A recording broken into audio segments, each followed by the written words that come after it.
of course. Barefaced Flatfoot is one of my favorite Magoo shorts, but then I also prefer the early John Hubley Magoos than the later Pete Burness. This is a story of a boy lost in the canyons of the city. It was the fourth or fifth Magoo that they did, and you can hear it takes its inspiration from early radio shows that I listened to at the time. Oh, Unc's new car. It has that same music and the same sort of style as setting it up, which of course is Bacchus's voice. A corpse in the oven. Cold as a clam on a windy day. Dripping with gore. Oh, by George, that's a spine-tingling mystery that keeps you glued to your chair. This short was not one of the nominated Magoos, but Magoo only had 4 nominations. In all their 15 nominations, Magoo only got 4 of them, but they got 2 wins. So that's pretty good. 50% of the Magoos that got nominated got wins. $1? I need $100. 100? No, sir. Emphatically, once again, no. And for the last and final time, no. You can see that Magoo is still crotchety and still has that sort of curmudgeon kind of attitude to him. And Waldo, who was done by the voice of Jerry Hausner, who was a terrific guy, I did get to know him a little. I could tell the boy was in some mess. So you can see that Magoo is still old style. Rum chasers. Oh, one of the things I love in this film is the disguise that Magoo puts on. It's so goofy. It also had 2 terrific writers, Phil Eastman and Bill Scott. And Bill Scott went on to work a lot with Bo Cannon and then was the main guy at Rocky and Bullwinkle. And now, for $569,000, who shot Alexander Hamilton? I know. It was Aaron. Don't answer that question, Waldo. Well, you can't browbeat this boy, Captain. He was home in bed at the time. Come on. The design, now, as the years went by, they credited differently, design or color, but they never said backgrounds, but it was basically the backgrounds. But they had Abe Liss, who was there in the early days, and Jules Engel, who carried on all through the 50s and 60s, and later on was credited as the color.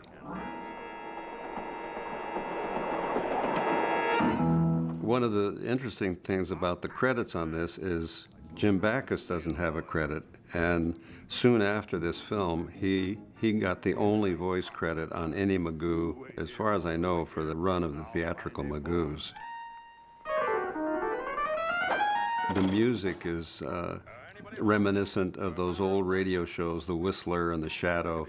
They even have some whistling in it, so it's an obvious takeoff on these old radio shows. By Tophet, they've cut the wires. Waldo!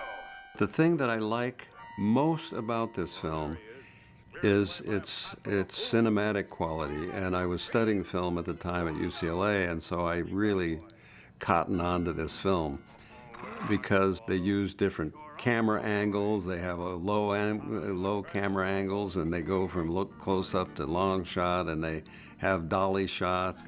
There must be an underground passage somewhere, a sliding panel.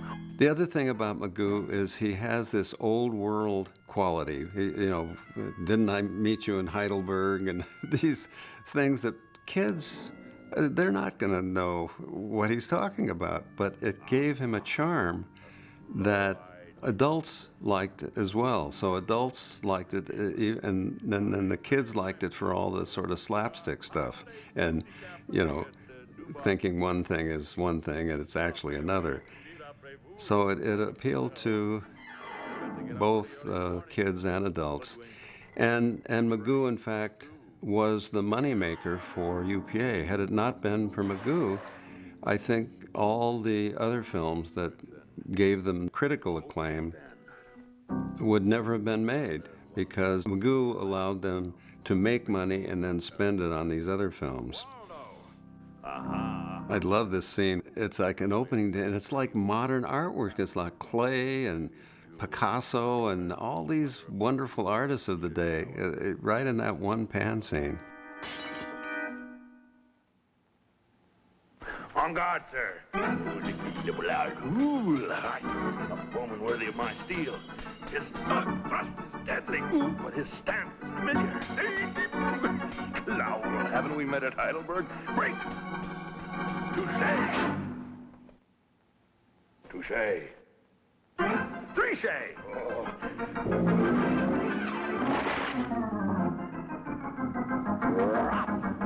My favorite shot in the whole film is when he swings on a rope and comes right up into the camera and back again. And the ending sort of ties up this radio show idea with the same music they had in the beginning.